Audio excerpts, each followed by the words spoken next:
कर्नाटक में मिले कांग्रेस को बहुमत के बाद उत्तराखंड में भी कांग्रेस में काफी उत्साह देखने को मिल रहा है। अपने मुख्यालय से हनुमान मंदिर तक कांग्रेस के तमाम कार्यकर्ता आए हैं, जिनमें प्रदेश अध्यक्ष हैं, उपाध्यक्ष हैं और तमाम कार्यकर्ता कांग्रेस के। आप देख सकते हैं कितनी खुशी है, क्योंकि जिस तरीके से जीत मिली और जिस तरीके से शुरुआती आंकड़े आए हैं, वो एक तरफा जीत यहां पर कांग्रेस की कर्नाटक में देखने को मिल रही है। और यही वजह है कि जिस तरीके से वहां पर बजरंगबली का एक बड़ा मुद्दा रहा, उसी मुद्दे के बाद आज यहाँ पर जैसे ही कांग्रेस के मुख्यालय में जश्न शुरू हुआ, तो उसके बाद जो तमाम नेता हैं वो यहाँ से सीधे हनुमान मंदिर आए और यहाँ पर भी जय श्री राम, जय बजरंगबली के जो नारे हैं वो लगाने शुरू कर दिए और मंदिर पर आकर जो है उन्होंने अपनी जीत का उत्साह यहाँ पर मनाया है। कांग्रेस के प्रदेश उपाध्यक्ष भी यहाँ पर मौजूद हैं। जोशी जी, किस तरीके से जीत को देखिए, सबसे पहले तो आपके लोकप्रिय चैनल के माध्यम से मैं कर्नाटक की महान जनता का आभार व्यक्त करना चाहता हूँ, धन्यवाद देना चाहता हूँ कि जिस तरीके से लोकतंत्र का चीरहरण हो रहा था, तो कर्नाटक की जनता ने तमाम मुद्दों, तमाम प्रलोभनों को छोड़कर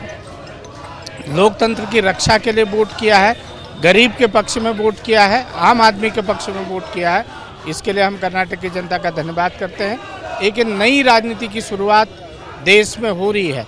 कर्नाटक के चुनाव से एक नया संकेत मिलेगा, नए समीकरण बनेंगे और देश की जनता जिस तरीके से त्रस्त है भारतीय जनता पार्टी के शासन से, मोदी जी के शासन से, 10 साल का जो निरंकुश शासन इस प्रदेश में है, हम समझते हैं कि 2024 के लिए कर्नाटक की जीत एक मील का पत्थर साबित होगी। 2024 की जीत से 2024 के चुनाव से पहले जिस तरीके से कर्नाटक में कांग्रेस की ओर रुझान आए हैं, उससे बातचीत करेंगे। किस तरीके से आप देखते हैं? देखिए, जो ये जीत हुई आज, ये जो असत्य था, जो भाजपा का असत्य था, ये उस पर सत्य की जीत हुई है। ये जीत हुई है उन तमाम देश के तमाम बेरोजगार युवाओं की जीत हुई है जिन मुद्दों पे कांग्रेस ने लड़ाई लड़ी।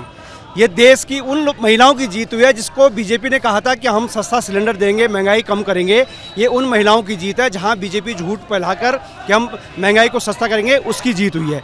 ये जीत हुई है उन तमाम लोगों की जो लोकतंत्र पर विश्वास करते हैं और आस्था रखते हैं इस देश के संविधान पर कि किस प्रकार देश का संविधान सबको एक लेकर एकजुट होकर चलता है। ये देश की जीत हुई है और मेरा मानना है जो झूठे लोग थे, जिन्होंने मक्कारी के साथ सत्ता हासिल की थी, अब धीरे धीरे उनका पतन कर्नाटक से होने जा रहा है। कांग्रेस मुख्यालय से तकरीबन 400 मीटर की दूरी पर ये प्राचीन महादेव हनुमान मंदिर है और इस वक्त जो है बजरंगबली का मुद्दा कर्नाटक के चुनाव में बहुत महत्वपूर्ण रहा और हमने देखा, लेकिन यही वजह रही कि आज जिस तरीके से जो कांग्रेस का जो जश्न है वो यहाँ तक आया है। विधायक कांग्रेस के हमारे साथ हैं, किस तरीके से जीत को देखते हैं?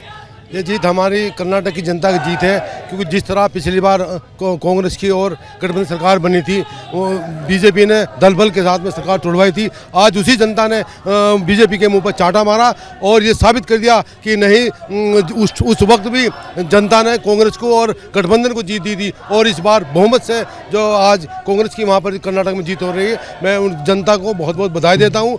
और जो हमारे आदरणीय राहुल गांधी जी, प्रियंका गांधी जी, सोनिया गांधी जी और हमारे खड़गे साहब जो राष्ट्रीय अध्यक्ष हैं, सबने मिलकर वहां पर कांग्रेस को जीत दिलाई। उन सबको भी बहुत बहुत मुबारकबाद। कांग्रेस के तमाम कार्यकर्ताओं को आप मेरे पीछे देख सकते हैं, जो कि यहाँ पर इस वक्त मौजूद हैं और ये जीत का जो जश्न है, कहीं ना कहीं जो कांग्रेस के कार्यकर्ता भी हैं, जिस तरीके से लगातार जो है यहाँ पर हमने देखा है कि तमाम प्रदेशों में हार हुई है, उसके बाद कहीं ना कहीं एक बड़ा मोटिवेट जरूर यहाँ पर जो है कार्यकर्ता वो होते हैं। और उसके बाद जो है देखिए यहाँ पर जो तमाम जो कार्यकर्ता है वो बजरंगबली के इस मंदिर पर पहुंचे हैं और इस अपनी जो जीत का जश्न है वो इसको यहाँ पर मना रहे हैं। किस तरीके से जीत के जश्न को आप देख रहे हैं? देखिए, ये जीत का जश्न पूरे देश में ही अब जो है एक नया परचम लहराएगा कांग्रेस का। जिस तरह से क्राय पीएम और एक पे सीएम हमने वहां पर देखा, जो प्रधानमंत्री जी वहां गए कर्नाटका में, रोए वहां की जनता के सामने, लेकिन उन्होंने इतने सालों में कभी वहां की जनता का दुख जानने की कोशिश नहीं की। 40% कमीशन जो मुख्यमंत्री खाते थे उनके ऊपर उन्होंने भ्रष्टाचारी के तमाम आरोप थे, लेकिन उनके ऊपर उन्होंने एक भी सवाल खड़ा नहीं किया। उन्होंने एक भी बार जनता के दर्द में,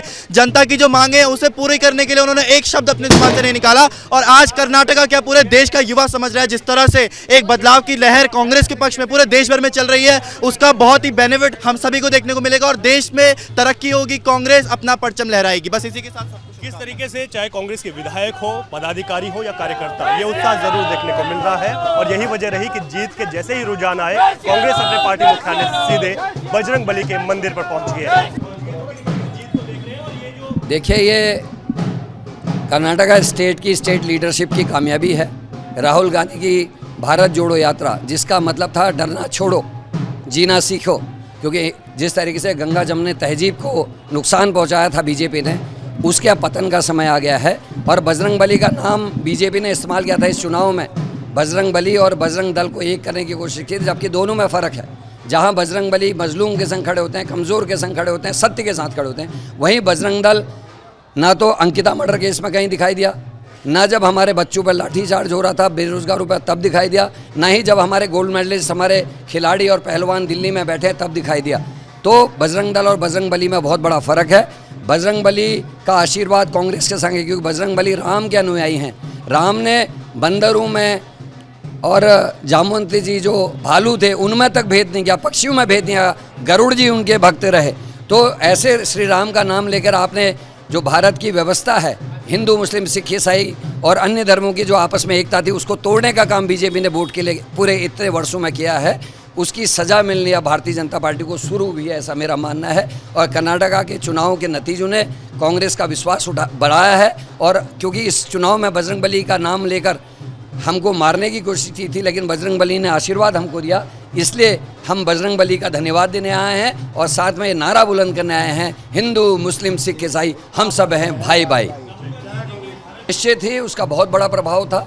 वो कामयाब रहे लोगों को समझाने के लिए कि तुम्हारे दुख दर्द तकलीफ पे मैं सामने से आके बात करता हूँ, मैं मन की बात नहीं करता, मैं तुम्हारी सुनने के लिए यहाँ आया हूँ। और उस बात से लोग प्रभावित थे, महंगाई से लोग प्रभावित हैं, भ्रष्टाचार से लोग प्रभावित हैं और बेरोजगार बच्चे सबके घरों में हैं। सब समझ रहे हैं 9 सालों में क्या हुआ है। लोकतंत्र की जिस तरीके से मोदी की सरकार ने हत्या की है, 9 से ज़्यादा चुने हुए राज्य जिसको जनता ने चुन के भेजा, उनकी सरकारें इन 9 सालों में गिराने का काम नरेंद्र मोदी जी की सरकार ने किया है। उसको अब पब्लिक समझ रही है। बेरोजगारों के ऊपर जगह जगह लाठीचार्ज, पहलवान इनके मंत्री क्या कर रहे हैं, सड़कों में लोगों को पीट रहे हैं। वहीं एक मंत्री के ऊपर हमारे खिलाड़ियों ने जो गोल्ड मेडलिस्ट हैं, देश का नाम जिनने रोशन किया है, वो भी धरने में बैठे हैं। तो अब लोग समझ रहे हैं, मंत्री पुत्र किसानों को गाड़ियों से कुचल रहे हैं, कोई मंत्री लोगों को सड़कों में पीट रहा है, कोई मंत्री हमारे खिलाड़ियों का शारीरिक शोषण कर रहा है। तो इन सब चीज़ों को लोग समझ रहे हैं और अब कर्नाटका के चुनाव में उसका रिजल्ट देखने को आया है।